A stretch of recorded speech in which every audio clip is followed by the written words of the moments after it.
So I saved the biggest card for last, because it's a massive card. It's one of those cards that you will remember getting for the rest of your life. There's only really one shot at a card like this, and once you've gotten it, it's like a mountaintop card. And as you know, this is Rice Bonds Montana D Young, and this was a tough negotiation with a very high-end collector of 3 different sports: basketball, football, and thank goodness for me, baseball. And we all know what it's like to have a card that you have a shot at getting and then lose out at.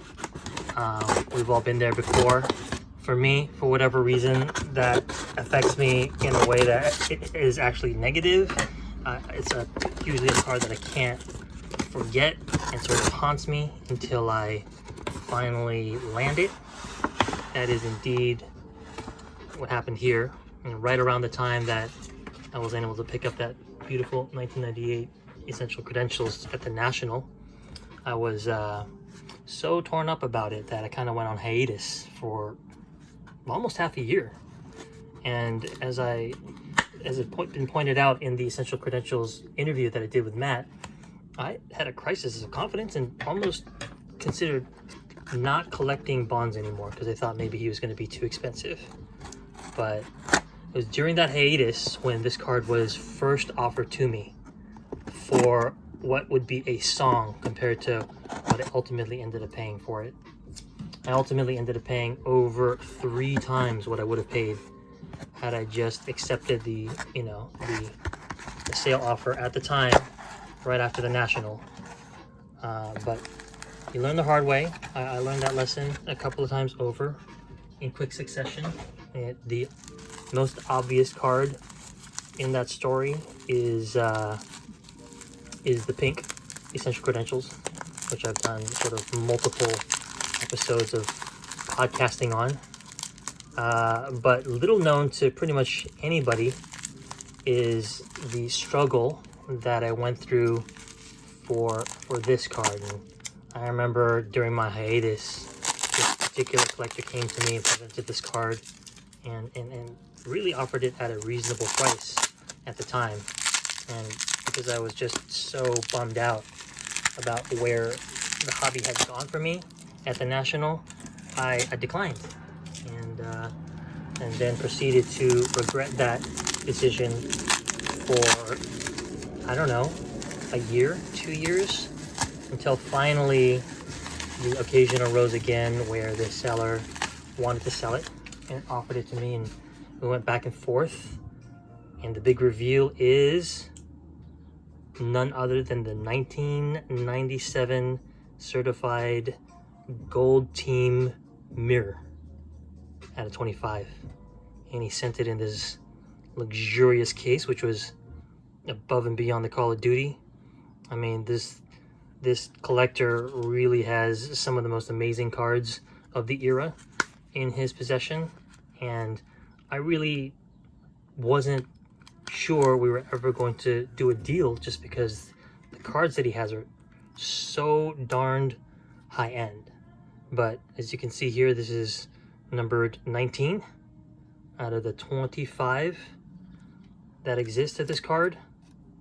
And I mean, I'm looking right now through my camera and it's beautiful, but I can't wait to get off camera, and really take it out and look at it and play with it and then light and see how it really shines, because I've been told by so many folks how beautiful this card is. And I mean, I have the highest possible expectations you can have for a card like this. This is a relatively obscure set. There's only 20 players, 20 superstars who made this set, so it's not widely collected, nor is it widely known by anyone who isn't a player collector of a player who appears in this set.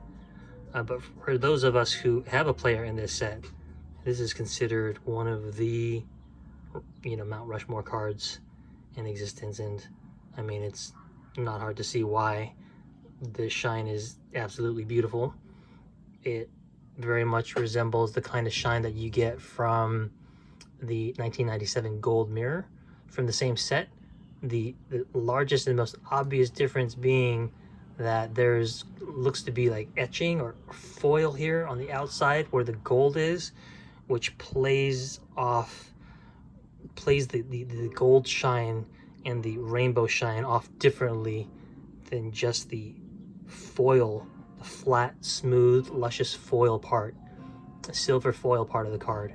So this part of the card looks very much like a regular mirror, and the thing that sets this apart is what the gold section of this card does when you catch it in the right light.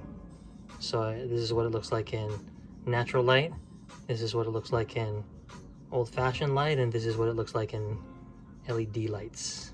So I wanted to get the full spectrum here for you guys. Oof, goodness gracious. Yeah, this is a big one. I know people who would consider this the prettiest card you can get from the era. And just look at that. It's gonna take me a while for this to really sink in. Look at this card, is so spectacular. Let's see what it says on the back here.